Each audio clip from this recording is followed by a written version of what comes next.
I know how damaging our connections with others can be. I had friendships in the past that made me feel so apologetic for who I was, so shameful for who I was. The friendships that I have now have really changed my life. They've taught me so much about myself and so much about what I want for future me, just because of how kind they've been to me and how much they've believed in me. So please know that there are people out there like that will make you feel the same. And if you're currently friends with haters or energy vampires or whatever you want to call them, they're in your life because you choose to let them in. Know that you can let them go. Hello beautiful people, I'm Alessia Sutherberry, for those of you that are new to my channel. I see you, those of you that are returning and commenting and just being so supportive. I feel very lucky that I have such a kind group of people watching my videos. Anyone who's new, I really encourage you to get involved in the comment sections because everyone's very cool and intelligent and kind there. And welcome to this YouTube community, do subscribe. Today we're going to be talking about friendship. We're going to be contemplating what is important when it comes to friendship, what we want our friends to add to our lives. So I really believe that friendship is so important. In my personal experience, it's one of the most consistent things that keeps me grounded in my life. And I think this is the case for a lot of young people, for a lot of people that are, jumping in and out of different relationships, different romantic situations. It's so wonderful to have that friendship, that consistent, supportive presence that's always there that you can go back to and find yourself within.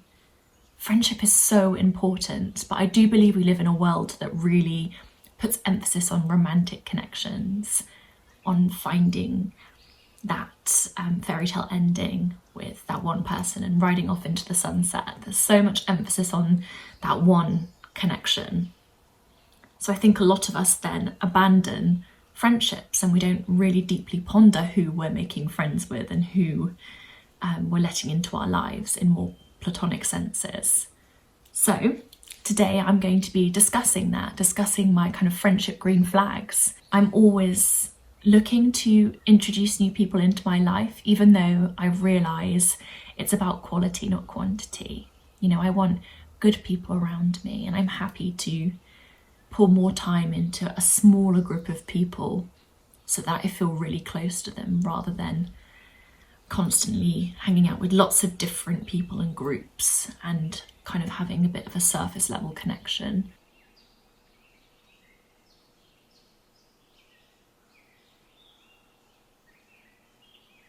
I just think friendship is really beautiful, and when I was younger it used to be a real source of discomfort for me. I had friends that I don't think particularly valued me or cared about me, so I always felt lonely within friendships and I always felt unseen and silly and ashamed within those connections. I felt like I was the butt of the joke a lot of the time and like I had to put myself in awkward positions to be of value to them. And I just couldn't be further away from that now. My friends now really look after me and I really look after them. Whenever I think about them, I get that sense of ease and safety and I'm like, oh, it's okay. When everything else fails, I've got my people, I've got my friends. Wow, does that do something for you? So I'm going to share with you my friendship green flags now. Definitely keep watching until the latter half of the video because I add a bit of nuance at the end as well. The first thing that I really just gravitate towards are people in therapy or people who are actively self-aware and reflective. People who know themselves. I want to know what triggers my friends, what impassions them, what makes them sad, what makes them angry, what reminds them of their childhoods. I want to be close to people that know themselves and that allow me to know them deeply. I don't want people that are going to hold back and bottle things up.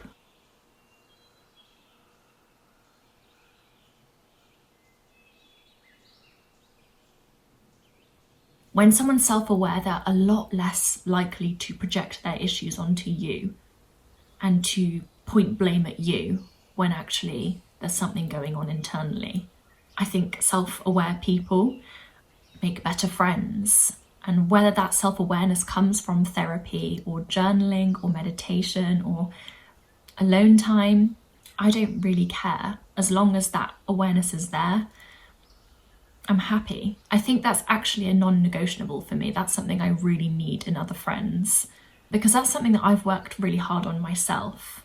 My next friendship green flag is people that compliment others, people that externalize their positive thoughts. I think it's so easy to keep all of that bottled in and to not tell people when they're being really funny or when they're coming across as really intelligent and articulate and interesting. It really does take great strength and bravery to be able to compliment someone from a really true place and to compliment somebody's character. What a beautiful thing to do, to make somebody aware of how special they are. When we compliment others, we allow them to bask in self-love, to feel worthy. And we should never assume that people already know these good things about themselves, because often they either don't or they need a reminder. Even if someone's coming across as the most confident, beautiful, intelligent person ever, and you're kind of in awe of them, they might not know that that's how you feel and that's how a lot of other people feel. They might actually feel quite rubbish about themselves. They might be going through a lot. I just love people that can share very naturally what they like about others when the thought arises in their head. My next friendship green flag is people that can be honest and that can set boundaries. I think this is a great thing because when you're with these people, or when you're not with these people, you kind of know where you stand. You're not left thinking, oh, have I done something wrong? Should I have not said that? How do they feel about this? That kind of, oh, what if, that confusion element is eradicated when you have people that you know will be honest with you.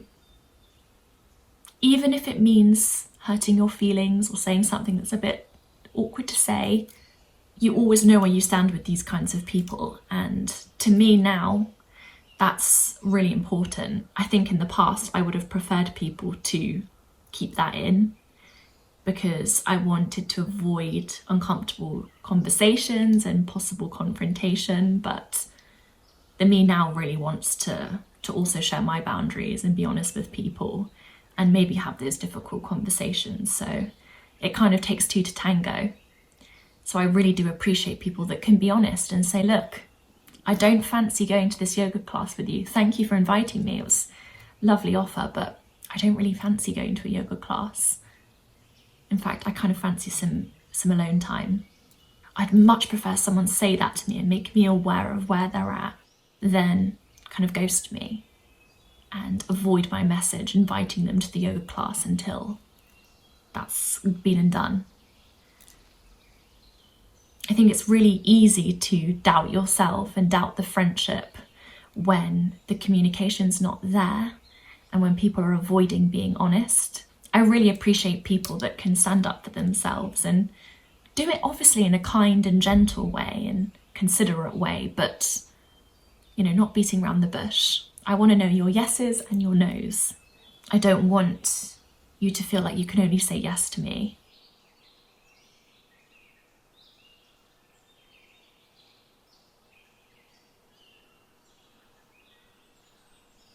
Now I realise people who avoid setting their boundaries, who avoid being honest, might be doing it from a really traumatised place. And I have a lot of sympathy and empathy for that. As somebody who's still coming out of people-pleasing tendencies, I know where that can come from. It's definitely worth chatting with the people in your current circle about these things. Maybe there's somebody in your life who is a bit of a people pleaser who you want more honesty from, more communication from, more no's from. It's so worth letting them in and telling them, hey, I think there's room for you to to say no to me sometimes and tell me, what's really going on. I'm okay to hear that. You're safe to say no to things that I invite you to. And I'd really appreciate if you let me know, because then I know where I stand with you, and I know that it's, if you explain to me it's because you're feeling a bit anxious, you don't want to come out, I know where you're at. I know it's not a problem between me and you, it's just a you thing. Communication is key, and sometimes we can help people become more honest and boundaried versions of themselves. We can show them that that's safe. Another thing that I really gravitate towards is passionate people, inspiring people. I love to be around somebody who is unapologetically interested in something or pursuing something. That has such a positive impact on me. That's something that I'm doing through YouTube right now. I'm pursuing something that isn't quite fitting with the mold of what people usually do, and I love it. It's my passion. And being around other people that are also doing something a bit different is great. It makes me feel so motivated to continue doing what I'm doing, to continue putting myself out there online and doing what I love. Passionate people encourage me to continue being a passionate person. I just love people that are really dedicated and motivated to live a beautiful life and to honour their deep desires. People that are kind of happy to maybe subvert the norm, to do something that just feels so right to them. I love people that have that something in them that encourages them to just challenge society or challenge what's expected of them. People that live life according to their values rather than the wider values that everybody just abides by. These people are really great to be around because they demonstrate to me what's possible. They're very motivating forces. I really love talking to people about ideas and just learning new things. That's what my friendships are kind of all about these days. Whereas when I was younger, it was more about let's talk about other people and go and meet boys together and party and shop. And I'm not shunning any of that. I'm just saying, wow, does it feel good to connect on things that make me feel really mentally stimulated, really alive, really connected. I think I'm just quite a deep thinker, so I love people that are deep thinkers too, and that are creators and are sensitive and that are happy to not follow the traditional pathway.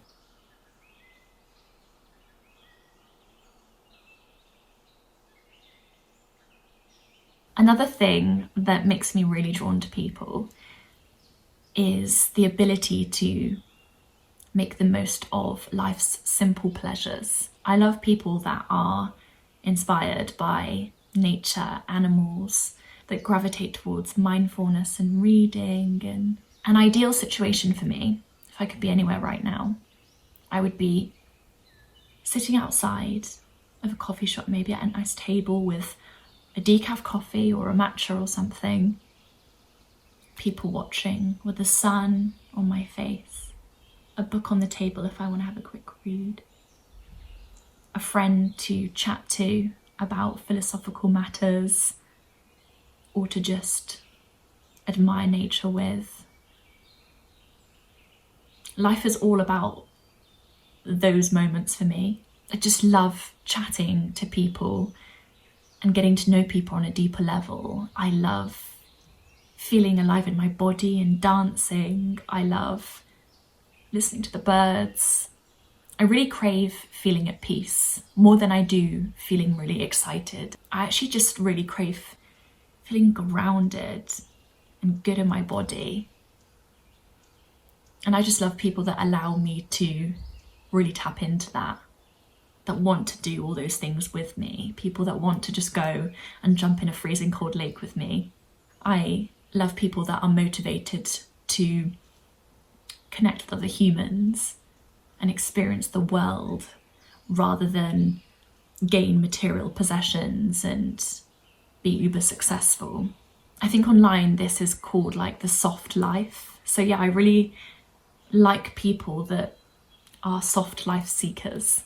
Around these kinds of people, I feel like I truly come alive and that I'm just completely bursting with gratitude, which is the best feeling. You know, when you're feeling grateful and you're able to notice all the little beautiful things going on around you, your feelings of anxiety, stress, overwhelm, depression just disappear. Gratitude is the perfect antidote to negativity, to mental health issues, and I have plenty of them.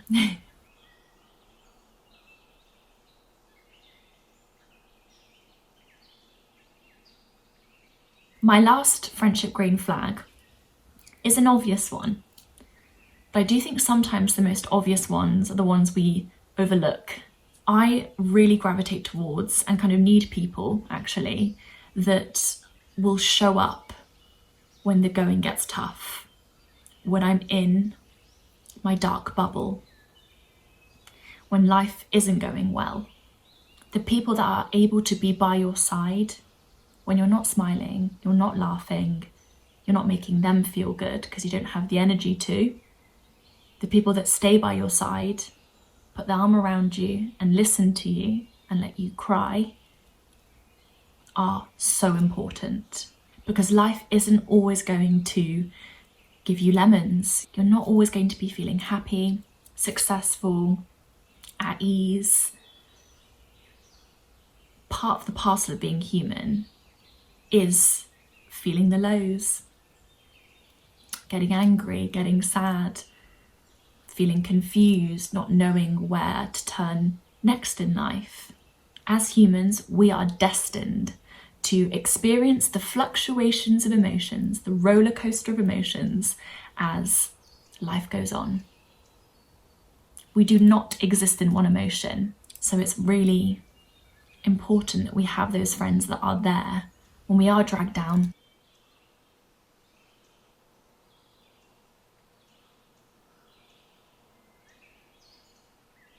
Okay, I just want to make it really clear to you that this list of mine was created to inspire you to really think about who you're friends with right now and who you want to keep as your friends, who maybe isn't a positive presence in your life. I made this video because I want you to ponder things more deeply, and I want you to have people that make your life bright and beautiful. And sometimes hearing these kind of green flag lists are really eye-opening, and it's what we need to go, oh, okay, this is what I want more of and this is what I want less of. I haven't made this list because I believe everybody in your life needs to abide by every single thing. It's not a must-have list. It's not my kind of rule book for friendship that I'm prescribing you. It's more of a thought-provoking list. I really want people to experience the kinds of friendships that I'm currently experiencing, because I just know that a lot of people are feeling lonely right now, and a lot of people are struggling with their mental health. And I know how much friendship can help that, can help quell the pains of depression and anxiety and work pressure, money pressure. I know how damaging our connections with others can be. I had friendships in the past that made me feel so apologetic for who I was, so shameful for who I was. The friendships that I have now have really changed my life. They've taught me so much about myself and so much about what I want for future me, just because of how kind they've been to me and how much they've believed in me. So please know that there are people out there like that that will make you feel the same. And if you're currently friends with haters or energy vampires or whatever you want to call them, they're in your life because you choose to let them in. Know that you can let them go. These limiting people do exist. And you might have found that you run into them quite a lot in your life, and you've developed a bit of a pattern with who you connect with. Best thing is, you're aware now. You don't have to continue connecting with people that make you feel rubbish about yourself. Even if that's familiar and then somewhat comfortable, it doesn't mean that you have to continue following that. You can break your own mold and go for something different. You can be intentional with who you let into your circle. You can bring in people that really add to your life, that add to your confidence, that make you feel beautiful inside and out. I've actually made a video on how to make friends with like-minded individuals, so I'll link that at the end of this video. Now, I want to make it clear, you don't have to have a list of your own, like mine. In fact, you don't really need a list at all. I think the thing that you need is to be in touch with your body, with your gut, with what's right for you. You need to be in touch with yourself, to be able to check in with yourself and be like, okay, how is this person making me feel? Oh, quite drained, quite rubbish about myself, quite stupid. Whenever I try to share my ideas or something I've read or heard in a podcast, they kind of belittle me and make me feel dumb. Being able to say that either in your journal or to someone you trust, maybe a parent or another friend, is really important. Being able to reflect on that and notice how these people are making you feel is key. Lists are just good ways of encouraging that reflection time, but the point is you need to make space to think more deeply about how people make you feel. I think it's so important to think about who you're spending time with and why. I encourage you to, after you meet up with people, have a journaling session and figure out how you actually feel about that person and how they leave you feeling about yourself and about life in general. Do you leave meetups with them thinking, the world's my oyster, I can do anything I want to, I'm gonna create this, I'm gonna go and do this, I'm gonna go and see this play?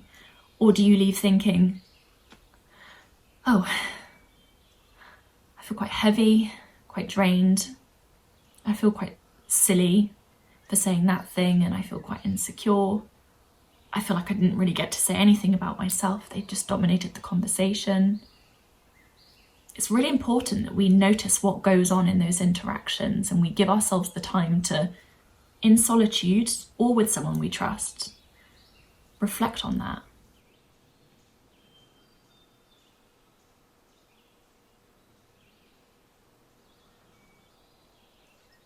Lists shouldn't be your guiding light when it comes to friendships. It should be your body. Someone might not tick all of your friendship boxes. They might not embody all the green flags that you've written out in your list, but they might make you feel good. You might enjoy being in their company. They might be really different to you, but generally speaking, your body tells you, oh, I want to go back and be with them again. I want to see them more. I feel good. And that's why lists aren't always the right thing to listen to. I also want to mention, if you're just getting to know people, you're kind of meeting up with them for the first time, bear in mind that sometimes people take a moment to get to know. Some people can really be in their shells when you first meet them. They might be projecting a version of themselves that isn't really reflective of who they really are the first time you meet them, because maybe they're anxious or they're going through a lot at home. You never know what's going on, so don't judge someone quickly. Keep an open mind, and it's also good to bear in mind that neurodivergent people with autism or ADHD, for example, can find social interactions difficult, can struggle with sensory sensitivities or making eye contact or small talk. All of these things are really good to bear in mind. Sometimes we catch people on their off days or when they're feeling a little bit reserved.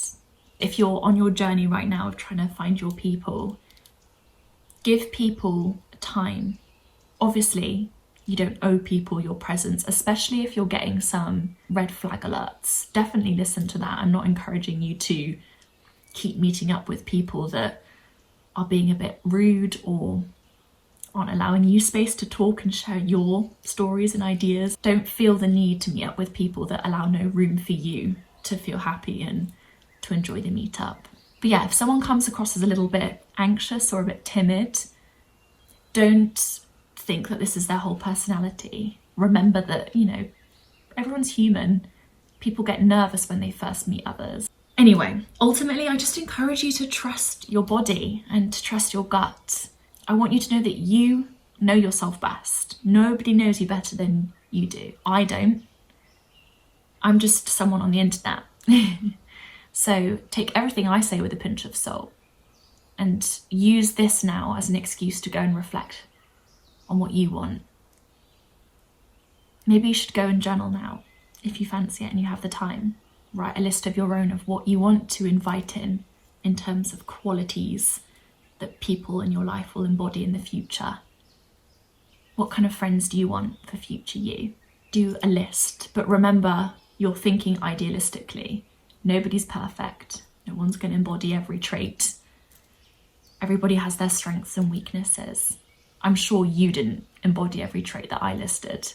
Please do subscribe to my channel. I would really appreciate the support, and do comment as well, because I love to read what you guys are saying, what you're thinking. And also I do a program for women, a self-reflection program and a decentering men program. So if you're interested in connecting with me, receiving my resources and chatting one-on-one on Zoom, my email is in the description below.